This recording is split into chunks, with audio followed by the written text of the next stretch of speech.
Alright everyone, so I just wanted to talk a little bit about racism today because a couple of things have come up in the news, both in, my native United States and in the UK with the Count Dankula situation. So I just wanted to go over that briefly.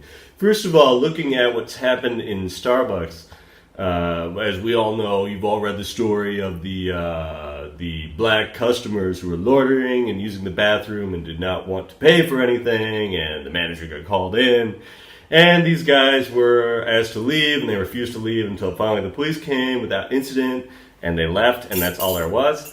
And but they started this whole chain, got on the legacy media, and started talking about how they were persecuted against. And of course, the left is always looking for some straw man. They're always trying to find racists wherever they go, and that's one of those situations. But it really breaks my heart because I've seen it have an effect on Twitter and these other places where it seems to hurt discourse quite a bit. And it seems that we keep falling down deeper and deeper into this just pointless, bogus rabbit hole of just a meaningless leftist Marxist college reprogramming.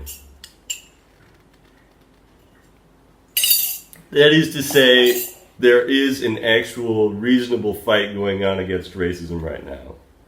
Even though if we look just across the pond, we just see that Count Dankula, Mark Meacham, this unknown comedian until he released this video where he trained his dog Buddha to give a Nazi salute as sort of a contradiction. He wanted to say this is the most beautiful, or his girlfriend is that the dog is the most adorable thing, and so he could teach the most adorable thing to do the most hideous thing, which is giving the Nazi salute. And it's all right. I guess it was pretty funny. It's even more funny because it just became so meme worthy, So anyway. Enough about that. What happened to him is he got fined £800, which is something I don't know exactly in the U.S., but it's not that much. I'm sure you can pay that off. But it does set a very bad precedent, because now free speech is completely under attack, and now the courts can go after it totally in England.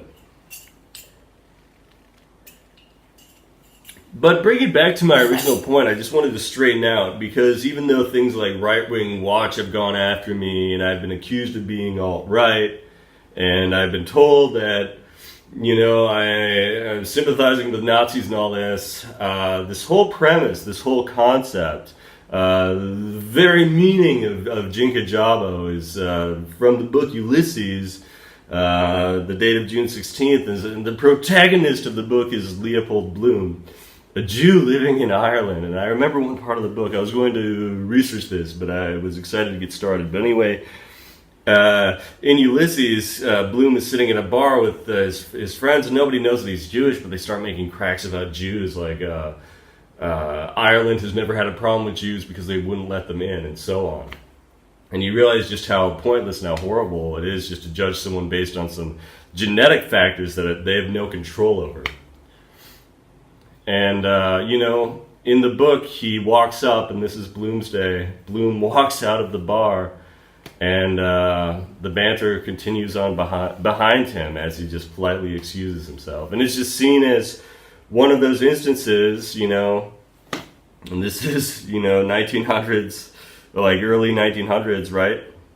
Where stuff like this was just happening every day in places like Ireland and in the U.S. and all around the world. There was just this racial banter. So it's always been there, and it's always been worse or better in certain scenarios in certain places. And it's hard to measure because hate is hate, and hate is bad, and hate is hard to comprehend. And that's the very nature of error, You can learn all that you want about truth. You can speak all that you want about the beauty and magnificence and presence of God. But you can never really understand error. Just as Mary Baker Eddy says, you can't understand error because error isn't something that's meant to be understood. That's its very nature. That's the very way it's designed. And so we look at Bloom, and we look at how these attitudes and this humor and stuff that I even fall into, if not partaking in, just condoning when I go on these shit posting rants or whatever on Twitter or Minds or wherever, on my Patreon or wherever you guys find me on YouTube. And I think I get very near some attitudes and some racist voices that I get very uncomfortable with. But it's hard to know the limits. It's hard to know to where to cross the line. Whether it's Charlottesville or anything else, or whether we're free to listen to and share and talk to people like Richard Spencer or something.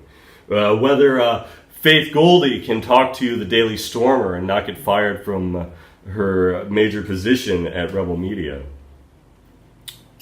Well, these are all things to consider. It's just the boy who cried wolf sometimes. If we have situations like this at Starbucks, or if we have Count Dankula getting fined and convicted for making a joke video, which, is the very point of the joke was the measure of extremes, the extreme evil and ugliness of Nazism, and the extreme cuteness of his girlfriend's pug.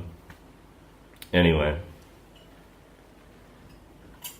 All I can say is that for every time I have made something or said something, and it sounds totally weird for me to be saying this as a conservative YouTuber, I just want to say that I am aware that there are things that, even if I'm not saying it directly, if I don't speak up when I hear often blatantly racist things. However, I will say, in defense of all humor, is that there is such a thing as being offensive for a joke, and there is such a thing as joking, and we should always err ultimately on the side of free speech. But that doesn't mean everything you say is actually worthwhile or something that people want to hear.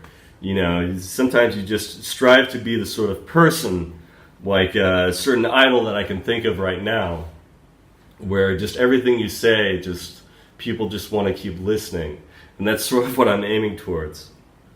That's about all. Peace out.